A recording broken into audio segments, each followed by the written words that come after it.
प्यारे बच्चों, सुप्रभात। बच्चों, आपने गणतंत्र दिवस की परेड देखी है? हाँ, उसमें किन बच्चों को पुरस्कृत किया जाता है? किन्हें इनाम दिया जाता है?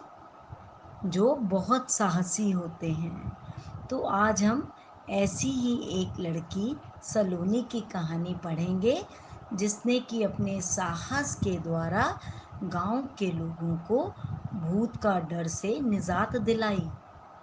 सलोनी बहुत समझदार लड़की थी। वो अपनी माँ के साथ जंगल के पास गांव में रहती थी। सलोनी की माँ मिट्टी के बर्तन और मूर्तियाँ बनाया करती थी, और वो बहुत मेहनत करके उन मूर्तियों को तैयार करती थी। लेकिन सलोनी भी अपनी माता की सहायता किया करती थी। वो स्कूल से वापस लौटकर उन मूर्तियों में रंग भरा करती थी। फिर जब मूर्तियाँ पूरी तरह तैयार हो जाती थी, तो सलोनी की माँ उन्हें लेकर शहर बेचने जाया करती थी। और वो जब शहर जाती थी, तो गांव से शहर जाने के लिए जो रास्ता था, उसके बीच में जंगल पड़ता था। लेकिन वो रास्ता छोटा था, इसलिए सारे गांव के लोग उसी रास्ते का इस्तेमाल किया करते थे।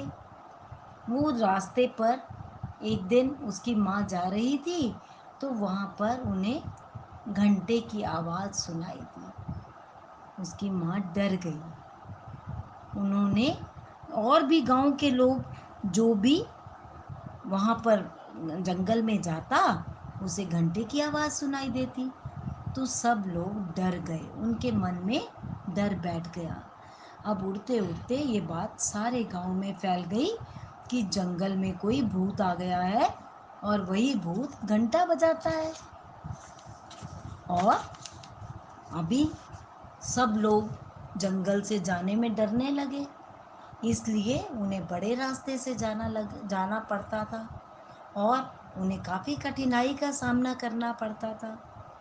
अभी सलोनी को भी जब उसकी माँ ने बताया, तो सलोनी ने कहा कि भूत वूत कुछ नहीं होता माँ। लेकिन उसकी माँ डर गई थी। अब एक बार क्या होता है कि उसकी माँ की तबीयत खराब थी, तो इसलिए सलोनी मूर्तियाँ और बर्तन लेकर शहर जाने की जिद करने लगी। माँ के मना करने पर भी सलोनी नहीं मानी, और उसने टोकरा उठाया जिसमें बर्तन और मूर्तियाँ रखी थी, और शहर की तरफ चल दी। रास्ते में उसे वही घंटे की आवाज़ सुनाई दी।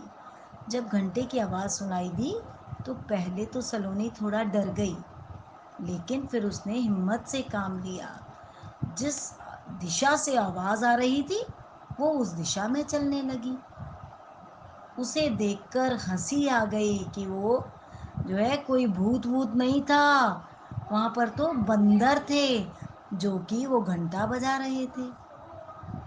तो वो देखकर और उसके बाद शहर गई, और सारे बर्तन और मूर्तियाँ बेचकर घर वापस आई। लेकिन उसने अपनी माँ को कुछ नहीं बताया, और उसने कहा, गांव में ये जमींदार को कहलवाया कि वो आज जो घंटे वाला भूत है, उसको पकड़ने के लिए जा रही है। अगर कोई उसके साथ आना चाहता है तो चले। तो सब लोगों ने डरते डरते मना कर दिया, लेकिन जमींदार जो था, उसने हिम्मत की। उसने कहा कि हाँ, मैं चलूँगा तुम्हारे साथ। और उसके साथ उसके दो तीन लोग, और सलोनी के स्कूल के कुछ बच्चे, और सलोनी आगे आगे, सब पीछे पीछे। और वो जो है उस भूत को पकड़ने के लिए चल पड़े। अभी वो थोड़ी ही आगे गए थे कि घंटे की आवाज़ आने लगी।